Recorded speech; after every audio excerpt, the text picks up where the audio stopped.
Shalom, saudara yang dikasihi Tuhan. Apa kabar, saudara? Saya berdoa saudara dalam keadaan baik, sehat, serta melimpah dengan ucapan syukur. Firman Tuhan hari ini, pengharapan tidak mengecewakan. Sebelumnya mari kita berdoa. Tuhan Yesus, terima kasih buat hari ini. Sungguh kami ada hingga saat ini. Semua karena kemurahan Tuhan. Semua karena kasih setia Tuhan kepada kami. Tuhan, kami akan mendengar firman-Mu. Urapi kami, agar kami mengerti firman-Mu. Terlebih kami menjadi pelaku firman-Mu. Kami sangat percaya hidup kami pasti diberkati dan menjadi berkat. Di dalam nama Tuhan Yesus, kami dengar firman-Mu. Haleluya.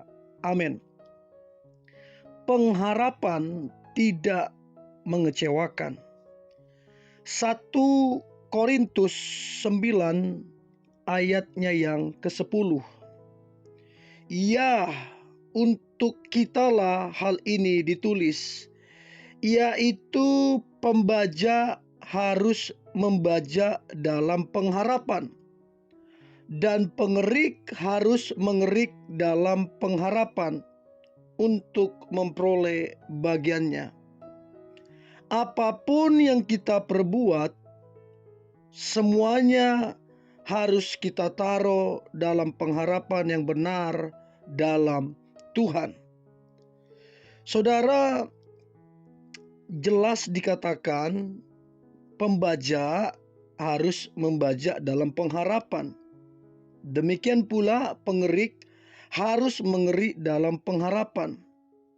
Dan semua pengharapan harus ditaruh di dalam Tuhan. Ketika kita melakukan segala sesuatu tanpa ada pengharapan, maka sesungguhnya kita seperti orang yang menjaring angin.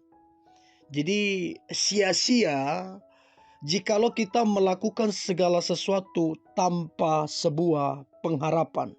Jadi pengharapan sangatlah penting.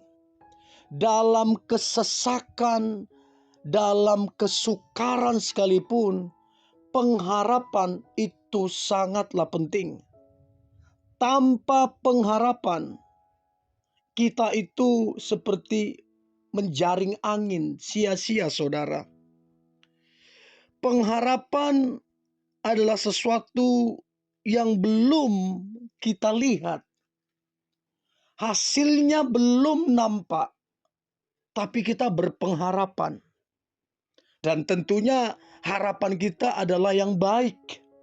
Tentunya harapan kita adalah harapan yang luar biasa. Roma pasal 8 ayat 24 sampai 25 berkata, sebab kita diselamatkan dalam pengharapan. Tetapi pengharapan yang dilihat bukan pengharapan lagi. Sebagaimana orang masih mengharapkan apa yang dilihatnya. Tetapi jika kita mengharapkan apa yang tidak kita lihat, kita menantikannya dengan tekun. Dengan berpengharapan teguh kepada Tuhan, kita dikatakan akan menjadi orang-orang yang tekun dan tahan uji. Kalau kita membaca Roma pasal 5 ayat yang keempat dikatakan, dan ketekunan menimbulkan tahan uji, dan tahan uji menimbulkan pengharapan. Saudara, kalau kita mempelajari atau mengingat bagaimana kisah Abraham, sekalipun Abraham tak ada dasar berpengharapan, ia tetap berpengharapan. Pengharapan itu seperti sauh, seperti jangkar. Ia tidak akan goyah meskipun keadaan sekitarnya terombang-ambing. Pengharapan membuat kita tetap pada iman kita seperti jangkar tersebut. Nah, dikatakan dalam Ibrani pasal 6 ayatnya yang ke-19, pengharapan itu adalah sawi yang kuat dan aman bagi jiwa kita yang telah dilabuhkan sampai ke belakang tabir. Pada siapakah kita harus menaruh pengharapan? Nah, jelas dikatakan Yeremia 17 ayat ke-5 sampai ke-8 jelas berkata, beginilah firman Tuhan, terkutuklah orang yang mengandalkan manusia, yang mengandalkan kekuatannya sendiri, dan yang hatinya menjauh daripada Tuhan. Ia akan seperti semak bulus di padang belantara. Ia tidak akan mengalami datangnya keadaan baik. Ia akan tinggal di tanah anggus, di padang gurun, di negeri padang asin yang tidak berpenduduk. Diberkatilah orang yang mengandalkan Tuhan, yang menaruh harapannya pada Tuhan. Ia akan seperti pohon yang ditanam di tepi air, yang merambatkan akar-akarnya ke tepi batang air, dan yang tidak mengalami datangnya panas terik, yang daunnya tetap hijau, yang tidak khawatir dalam tahun kering, dan tidak berhenti menghasilkan buah.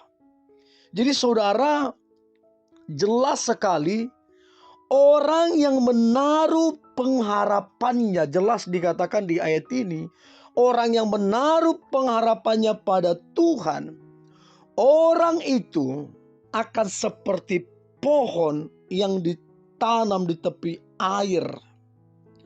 Orang yang menaruh harapannya kepada Tuhan, maka dikatakan pohon itu akan tetap hijau sekalipun mengalami panas terik. Apa artinya saudara?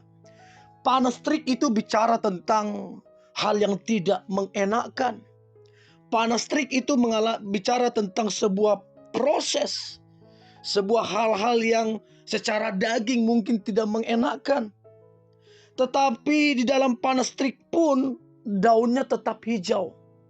Artinya panasnya terik itu tidak mempengaruhi. Panasnya terik itu tidak mengganggu. Dia tetap akan hijau.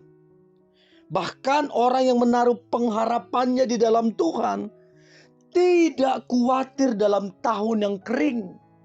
Masa-masa yang kering, masa-masa yang sukar, masa-masa yang mencekam. Dalam masa-masa seperti itu pun dia tidak khawatir. Dan yang luar biasa saudara, orang yang menaruh pengharapannya di dalam Tuhan Yesus Kristus, orang itu tidak akan berhenti menghasilkan buah. Artinya akan terus berbuah, mau musim terik, mau musim kering, mau musim panas, mau gelombang, mau badai, mau apapun, dia akan tetap menghasilkan buah. Dan buahnya itu tetap. Itulah orang yang berpengharapan kepada Tuhan. Jadi jelas saudara dikatakan, jangan kita berpengharap kepada manusia, tetapi kepada Tuhan. Karena di dalam Tuhan ada sebuah jaminan, ada sebuah kepastian. Manusia cenderung mengecewakan, tapi Tuhan tidak pernah mengecewakan. Untuk itu, saudara yang dikasihi Tuhan, berpengharapanlah kepada Tuhan, dan percayalah pengharapan kita kepadanya tidak akan sia-sia.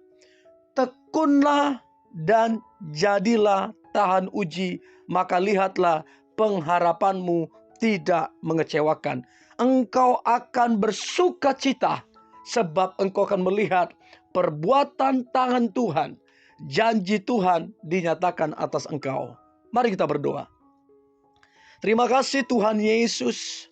Pengharapan di dalam engkau tidak mengecewakan, tidak sia-sia. Sebab janjimu itu teruji.